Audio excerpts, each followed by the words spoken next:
Welcome back. JavaScript को continue करते हैं और आज फिर नया टॉपिक। पहले इसको हटा लें, जो पहले से हमने लिखा हुआ है। ऐसा करते हैं कि जो एक्स्ट्रा फंक्शन है उसको केवल हम हटा देते हैं। ये हमारा एक्स्ट्रा फंक्शन है, यहाँ तक उसको हटा लेते हैं। इस चीज की हमें आवश्यकता है ताकि हम वैल्यू ले पाए, और इस चीज को भी हटा लेते हैं। और ए के वैल्यू में हम ये लिख देते हैं, बी के वैल्यू में हम ये लिख देते हैं। सिंपल।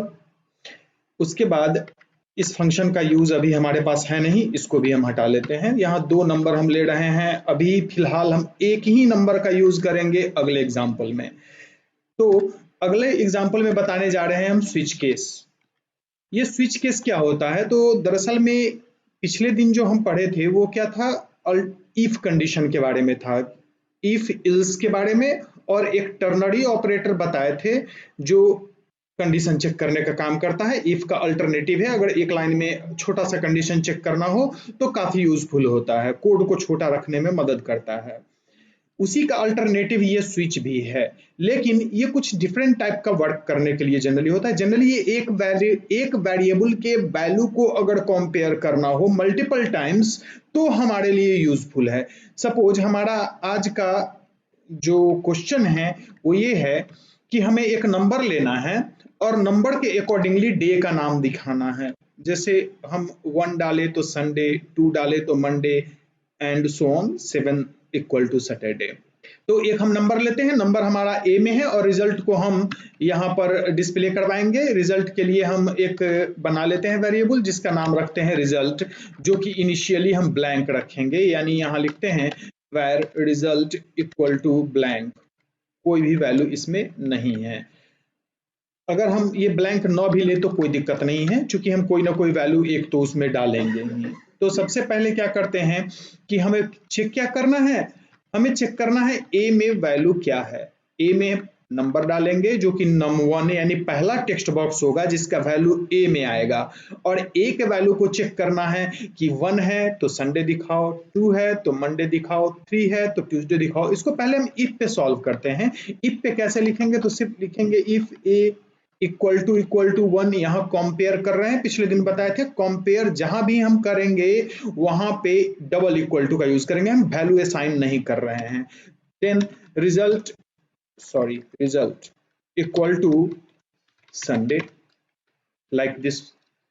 इसी को कॉपी कर लेते हैं और मल्टीपल टाइम्स पेस्ट कर देते हैं, लेकिन यहाँ पर इल्स सब में लगा देते हैं। एक ही लाइन का स्टेटमेंट है, इल्स लगा के काम हम कर सकते हैं। Else if a equal to 2, else if a equal to 3, else if a equal to 4, 5, 6, 7 and finally एक इल्स। ऐसा हम लिखते हैं। यानी कि 1 है तो संडे, 2 है तो मंडे, 3 है तो ट्यूसडे, 4 है तो थर्सडे, वेडनेसडे छूट गया, थर्सडे, फ्राइडे, सैटरडे। 1 2 3 4 तक सही है। इसको बदल के 5 6 और 7 करते हैं, और 7 के अलावे कोई वैल्यू होगा तो फाइनली इल्स में जाएगा और यहां दिखाएगा इनवैलिड इनपुट। ऐसा हमने लिखा। ऊपर नीचे लिखे, एक लाइन में लिखे, कोई फर्क नहीं पड़ता है, ये काम एज इट इज करेगा। चूंकि सिंगल लाइन स्टेटमेंट था इसलिए हमने यहाँ पे ब्रैकेट भी, ये जो करली ब्रास देते हैं वो हमने नहीं दिया। एक ही लाइन का स्टेटमेंट हो तो हम छोड़ सकते हैं, कोड छोटा रहेगा। तो अगर ए 1 है तो संडे दिखाओ, और उसके अलावे अब ये किसी को नहीं पढ़ेगा। अगर ये इल्स यहां से हटा लेते तो फिर दूसरे कंडीशन को भी चेक करता। तो हम कोशिश करेंगे कि कम से कम एग्जीक्यूशन हो कोड में। कोड लिखने में इस चीज को भी ध्यान रखना, अगर हम यहाँ इल्स हटा ले तब भी सही रिजल्ट आएगा, लेकिन एक केस में गड़बड़ होगा, केवल इल्स के केस में। तो अगर इल्स हटा ले तब भी ये कोड सही काम करेगा, क्योंकि हम वैल्यू तो कोई एक ही डालेंगे, या तो 1 से कंपेयर करेगा या 2 से कंपेयर करेगा। लेकिन बेहतर प्रैक्टिस है कि इल्स हमें लिखना है। इससे क्या होगा कि नंबर ऑफ कंपैरिजन केवल एक ही होगा, तो यहां सिंगल कंपैरिजन होगा। ए 1 हो चुका तो बाकी कोई कंपैरिजन नहीं होगा, और 1 नहीं हुआ तो ए इक्वल टू 2 को चेक करेगा और तब रिजल्ट का वैल्यू होगा मंडे। अगर 2 भी नहीं है तब वो जाएगा अगले में चेक करने, और इस तरह सारा फॉल्स हो गया तो लास्ट में रिजल्ट का वैल्यू होगा इनवैलिड इनपुट। और उस चीज को हम यहाँ दिखा रहे हैं, यहाँ सम इक्वल टू लिखने की आवश्यकता नहीं है। स्क्रीन पे आते हैं, इसको रिफ्रेश करते हैं, यहाँ हम 1 डाले, ओके पे क्लिक करते हैं, संडे, 2 पे क्लिक करते हैं, मंडे, और 9 डालते हैं, यहाँ पे ओके करते हैं, इनवैलिड इनपुट, ऐसा मैसेज हमें मिल गया। बिल्कुल सही है। फिर से वापस कोड में आते हैं और अभी जो हमने इफ पे सॉल्व किया है उसको हम कमेंट कर देते हैं और यही चीज हम स्विच पे सॉल्व करते हैं। और यहाँ पे स्विच पे सॉल्व करने का तरीका है, हम पहले लिखते हैं स्विच, SWITCH, ब्रैकेट के बीच उस वेरिएबल को जिसे हमें कंपेयर करना है, तो एक कंपेयर करना है, इसके लिए एक कर्ली ब्रैकेट स्टार्ट होगा और बंद होगा। अब हम लिखेंगे केस 1, ऐसे हम इसे अल्फाबेट पे भी बता देंगे। केस 1 के केस में हमें क्या करना है, रिजल्ट हमारा ये है, संडे। एंड फाइनली ब्रेक, एक ब्रेक का मतलब होता है यहाँ पे ये केस खत्म हो रहा है। तो ये हमारा एक केस हो गया। इस केस के लिखने का मतलब क्या हुआ, अगर a का वैल्यू 1 है तो ये काम करो और ब्रेक हो जाओ। इसी तरीके से जैसे 1 के लिए हमने लिखा है वैसे हमें 2 के लिए भी लिखना पड़ेगा, 2 के लिए, इसी तरीके से हमें 3 के लिए लिखना होगा। तो अलग अलग ये केस लिखेंगे, 3 के लिए, 4, 5, 6 एंड 7। और इसके अलावे एक और हमें लिखना है, जैसे कि उसमें हम इल्स के लिए लिखे थे, तो ऐसा करते हैं, यहीं पर इसको लिखते हैं सैटरडे, इसको कर देते हैं फ्राइडे, और थोड़ा सा अलाइन भी करते चलते हैं।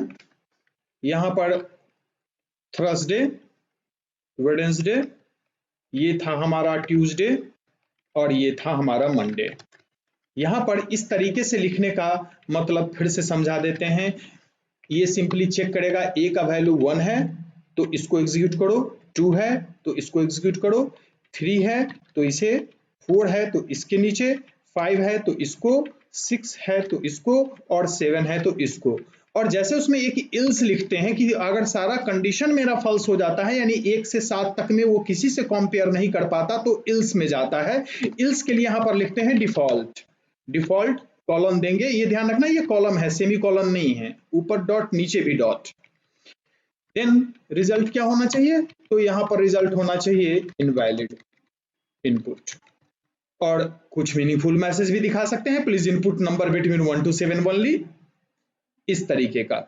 वापस आते हैं प्रीव्यू पे, रिफ्रेश करते हैं और हमारा रिजल्ट एज इट इज वही रहेगा जो पहले था। 1 पे संडे है, 2 पे मंडे है, और अगर हम 9 डालते हैं, ओके करते हैं, तो यहाँ पे इनवैलिड इनपुट का मैसेज देता है। तो ये अभी हम जो सॉल्व किए, यहाँ हमने एक नंबर लिया था और नंबर को कंपेयर किए हैं दोनों में, इफ में और यहाँ पे।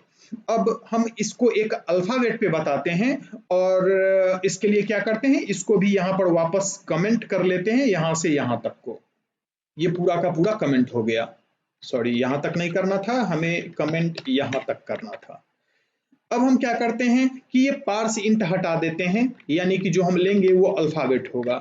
और हमारा अभी जो प्रॉब्लम सॉल्व करने जा रहे हैं वो ये है कि हम इनपुट में कोई भी एक अल्फाबेट डालेंगे और कंप्यूटर हमें बताएगा कि डाला हुआ अल्फाबेट वोवेल था या कॉन्सोनेंट था।